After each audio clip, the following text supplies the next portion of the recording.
On July 19th, 1977, the world teacher, the Christ Maitreya, head of the spiritual hierarchy, emerged from his ancient retreat and is now in the modern world. With his disciples, the masters of the wisdom, he will inaugurate the new age of synthesis and brotherhood.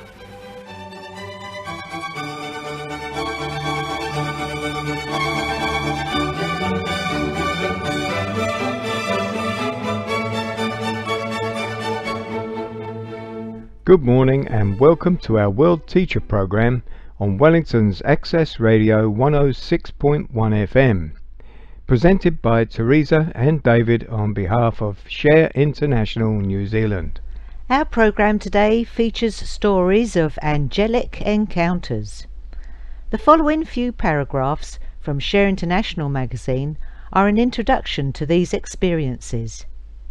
Over a number of years, some of the masters, in particular Maitreya and the Master Jesus, have appeared at Benjamin Creme's lectures and transmission meditations. They also appear in different guises to large numbers of people around the world. Some of these recount their experiences to Share International magazine. If the experiences are authenticated by Benjamin Creme's master, the letters are published. These experiences are given to inspire, to guide or teach, often to heal and uplift. Very often too, they draw attention to or comment on, in an amusing way, some fixed intolerance to, for example, smoking or drinking. Many times the masters act as saving angels in accidents during wartime, earthquakes and other disasters. They use a familiar, a thought form, who seems real and through whom the master's thoughts are expressed. They can appear as a man, a woman, a child at will. Occasionally they use the blueprint of a real person, but in most cases the familiar is a new creation. This story appeared in May 2013's Share International magazine. On the 3rd of February 2013, BBC Television's popular religious programme Songs of Praise featured stories about angel experiences titled I Believe in Angels. It included a remarkable encounter described by Roy Goodwin of an event that took place one evening in December 1981. When driving with his wife and children along a road that ran through dense forest, Mr. Godwin's car was hit head-on by a car overtaking another. It was very serious indeed, he said. I was quite clear that I was dying. Both the police and an ambulance came. Smoke started to come up from the front of the car, and they needed to get everybody out. They couldn't get me out because I was well and truly trapped in there. While waiting to be freed, he described seeing a figure walking towards him. I was alone in the car.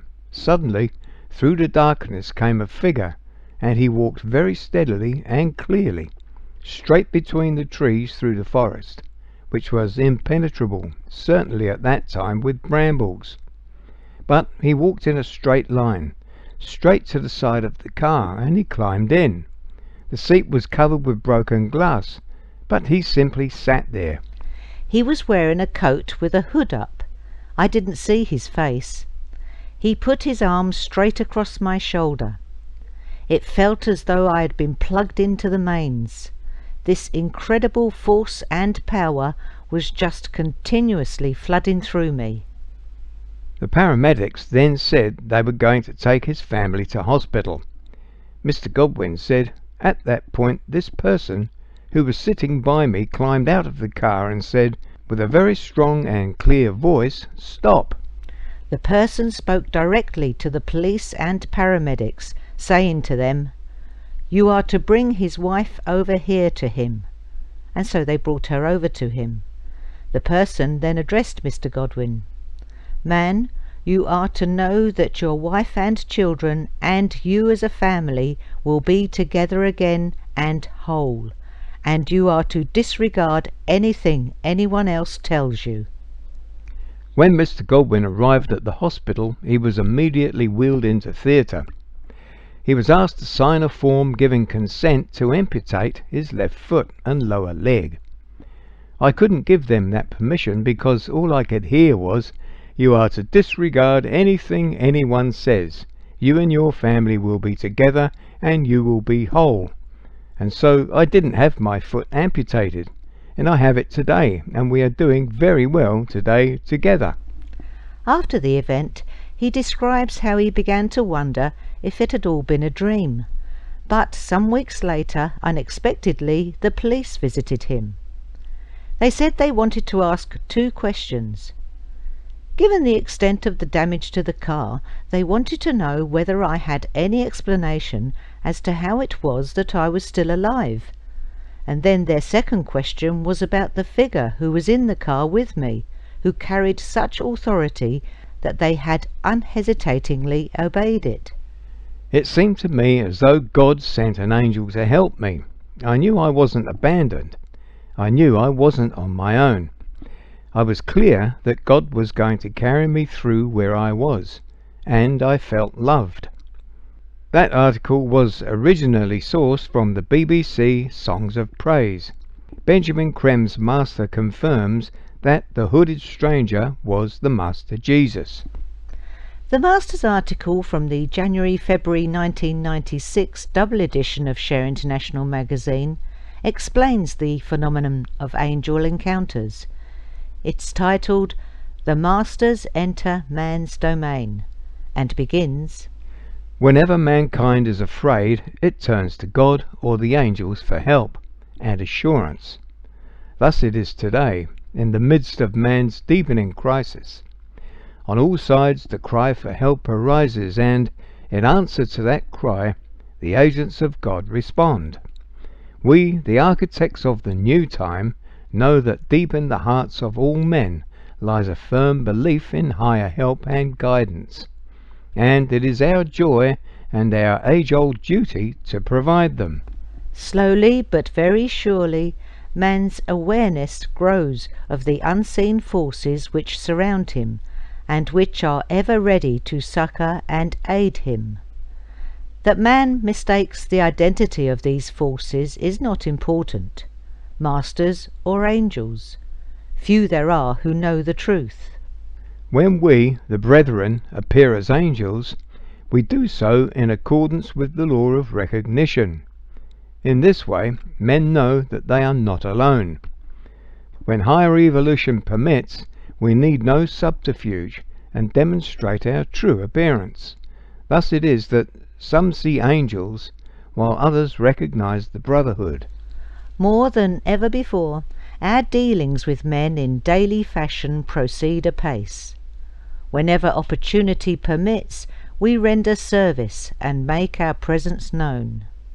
In this way, men realize that the time of times is approaching, that the great Lord is with us, that the isolation of man has come to an end.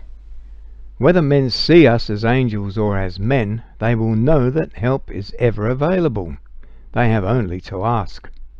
That help invoked may not correspond to their desires is a lesson which must be learned. We work ever within the law and the plan, and fashion our aid accordingly.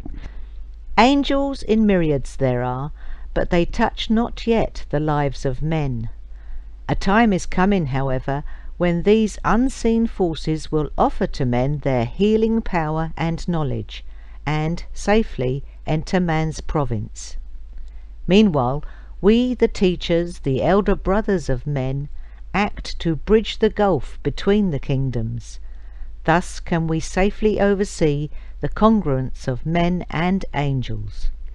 We are the go-betweens, the willing helpers of both men and the devic forces, the ever-present administrators of God's plan and purpose, the alleviators of suffering and the agents of God's love. Soon, in large numbers, men will see us, know us for what we are. We are your brothers, gone ahead before you, your willing guides and helpers, your higher intermediaries, your mentors and teachers, your muses and inspirers, your faithful servants and eternal lovers. We answer your call for succour and enter your domain. Our next article is abbreviated from an interview with Emma Heathcote by Jill Fry, titled Encounters with Angels. Emma Heathcote, a 22-year-old graduate of theology from Birmingham University, UK, is researching angel encounters and hopes to show that people of all religions and those of none are having the same experiences. After placing advertisements in newspapers and religious magazines requesting accounts of angel experiences, she has collected a substantial number of testimonies.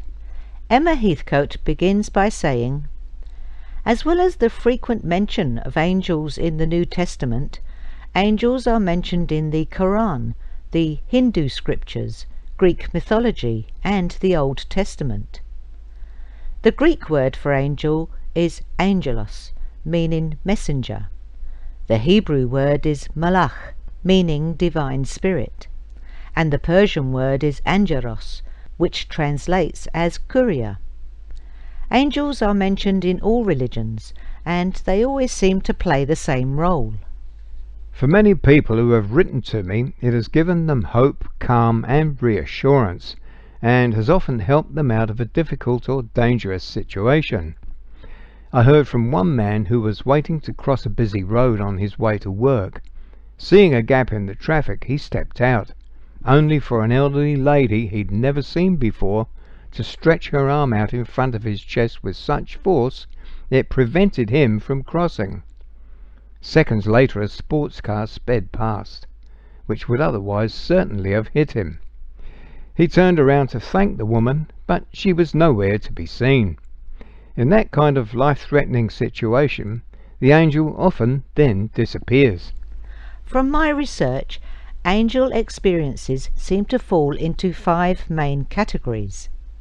The first is visual, where the angel appears in either traditional winged angel or human form, or often as a figure in white. The second experience is an unexplained strong sweet scent, which is very common at the time of a death. A third category is hearing a voice or a choir of angels, often inside a place of worship. A fourth category is an actual physical feeling, which often happens to elderly people. The feeling of wings being enveloped around them is a common occurrence. One elderly woman wrote to me and described how, when her husband died, she hated going to bed because she missed him so much, and described how she would see and feel her duvet turn into a pair of angelic, wing-like, comforting arms. Interestingly, she was an atheist. I've heard from several people who, at the time of needing comfort, experienced wings enveloping them, but there was no visible angel. Another kind of physical feeling is touch. One woman wrote to me relating how, at her son's funeral, she saw an angel and felt it touch her cheek. Countless people who have written to me have not only seen, but have felt the touch of an angel. The fifth category is light, either a beam or a ray of light. Often, at the time of a loved one's death, a ray of light seems to shoot upwards. One writer describes seeing her father slip from the bottom of the bed, stand next to an angel, look around the room, and then pass upwards into the beam of light. The mother was also in the room, and although she didn't see this, she sensed what was happening. Many experiences happen around death, hence the expression, the angel of death. There are many sorts of angels. Some people imagine just the traditional image, halo, wings, etc. But some angels appear as a figure in white, or as a normal human being. But there is always something different about them. The angel is usually a person not known to the individual. They turn up, often with split-second timing, at a time of immediate danger. They perform their deed, often do not speak, and then disappear. Several newspapers have quoted me as saying that they go up in a puff of smoke. That is not the case, but they do often disappear. In one letter I received, a family were touring Wales when their car became stuck in a muddy lane. Out of nowhere, 4 hikers came to help them and lifted the car out of the mud and onto dry land. When the family turned round to thank them, they had disappeared. There were fields surrounding them on all sides. There was nowhere the 4 men could have gone. I am particularly interested to hear about such group experiences because it refutes the sceptical psychologists who put such events down to being all in the mind. You're listening to the World Teacher Program on Wellington's Access Radio 106.1 FM. This letter appeared in the May 2013 edition of Share International magazine. Dear Editor, I would like to ask about an experience many years ago. I had a very unpleasant situation. I had been physically attacked and then blackmailed. I became very depressed and withdrawn. After some months, I was beginning to lose my faith in my fellow man. I didn't want to be here and wanted to escape. One day I felt I couldn't go on, and for the first time in my life had thoughts of ending it all. I then, in desperation, got on my knees and prayed for help. I felt a wonderful, indescribable energy, love and light around me. I felt loved, cherished. It was almost like I was being physically lifted. Tears of joy ran down my cheeks. I'm not sure how long it lasted, but it changed me. I have never felt depressed or low since that day over 10 years ago. I realized I was meant to be here. Could you tell me who was the presence? At the time I thought it must be an angel. Was it Maitreya? E.S. Edinburgh, Scotland, UK. Benjamin Creme's master confirms that the experience was a blessing from the Master Jesus. Here's another interesting story, originally sourced from thedailybeast.com, which featured in Share International December 2012. Headlined, "Heaven is Real, a Doctor's Experience of the Afterlife," it was a Newsweek magazine cover story written by neurosurgeon Dr. Eben Alexander. An academic neurosurgeon who taught at Harvard Medical School and other universities. Alexander believed there were scientific explanations for the near-death experiences that many people described. Although he considered himself nominally a Christian, he didn't actually believe in the existence of God. However, in 2008, during 7 days in a coma, when a major part of his brain was not functioning, Alexander had a profound near-death experience that gave him a scientific reason to believe in the existence of God as well as consciousness after death. One morning in the autumn of 2008, after awaking with an intense headache, he became virtually paralyzed within minutes. Alexander was rushed to the emergency room, and within hours his entire cortex, the part of the brain that controls thought and emotion, had shut down. Doctors at Lynchburg General Hospital in Virginia, a hospital where Alexander himself worked as a neurosurgeon, determined he had contracted a rare form of bacterial meningitis. His chances for survival were deemed to be virtually non-existent.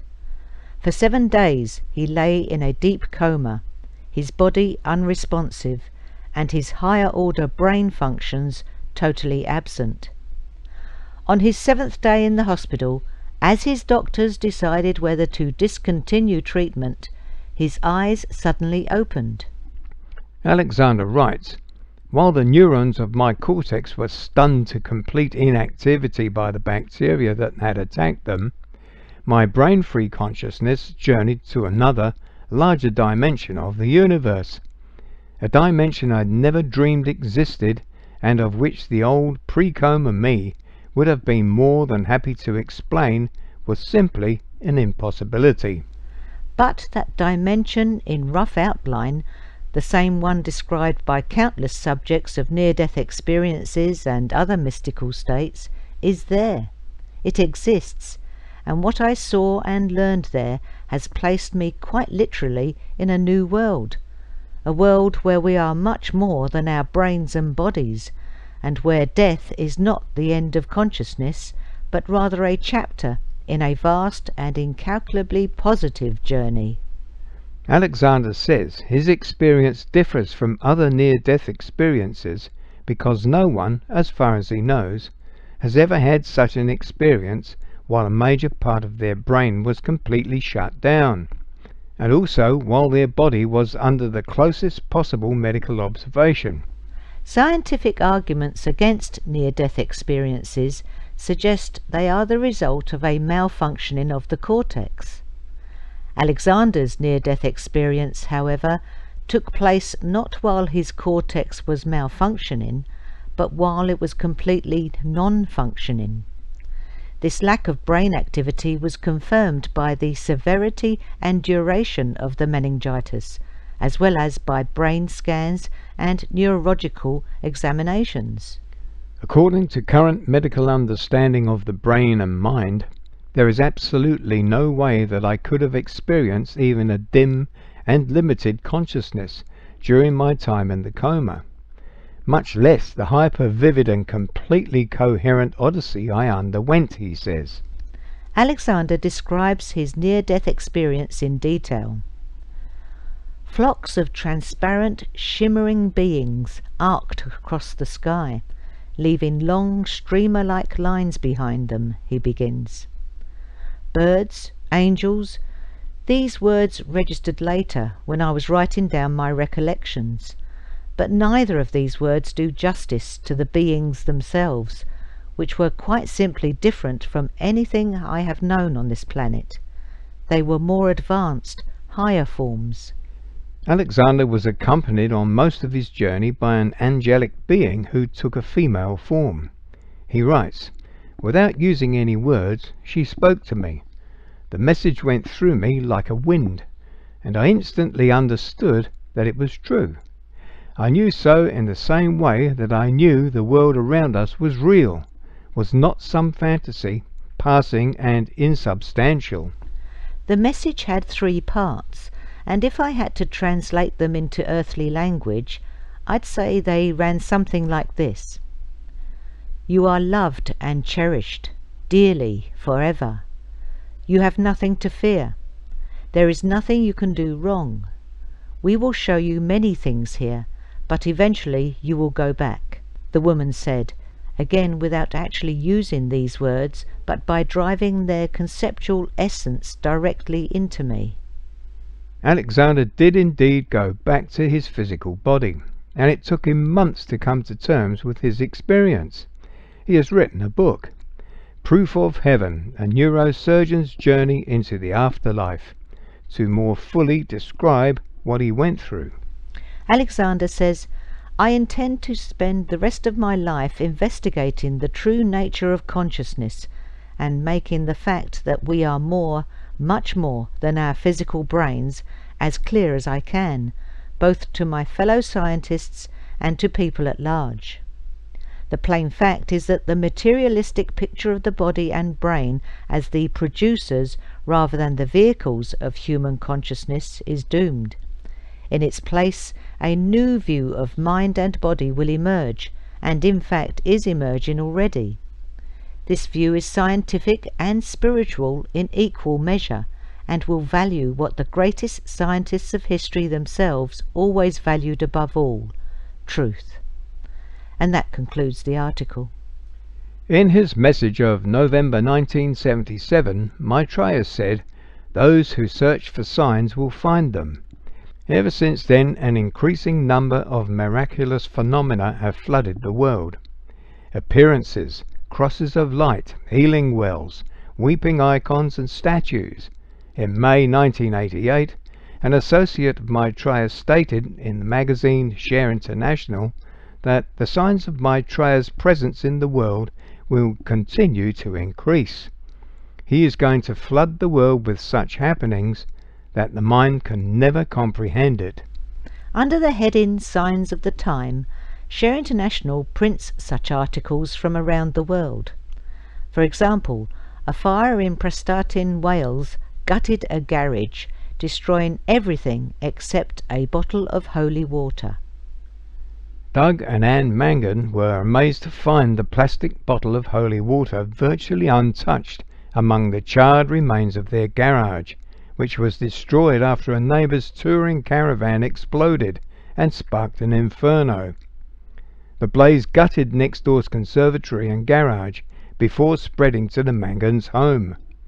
It took firefighters hours to control the fire, which was caused by faulty electrics in the caravan. The couple believed everything in the garage had been destroyed until Doug Mangan made the miracle discovery as he started clearing the debris. His mother had brought the vial of water back from Lourdes, France, more than 10 years ago, and it was kept in a canvas bag in the garage. He said, "It's amazing. It's the only thing to survive. There is nothing left of that garage. Everything melted in the fire. Plastic, metal and glass, but then we found the little bottle of holy water with barely a drop gone." That story was reported in a Welsh newspaper, the Rhyl Prestatyn and Abergele Journal. Benjamin Creme's master confirms this to be a miracle manifested by Maitreya. And that's our programme for today. If you have any questions or would like to know more about the world teacher Maitreya and the Masters of Wisdom, please call us on 06 3646 101 or visit the website share-international.org. To inquire about Share International magazine subscriptions, books by Benjamin Creme, or our monthly free of charge newsletter, the number is 04234 1133, or write to P.O. Box 9576 Wellington. Thank you for listening to us on Wellington's Access Radio 106.1 FM. And please tune in to our next World Teacher programme on Saturday the 17th of April at the usual time of 10 a.m. You can listen again to this programme and previous ones by visiting our website at share-international-nz.info and click on the radio tab.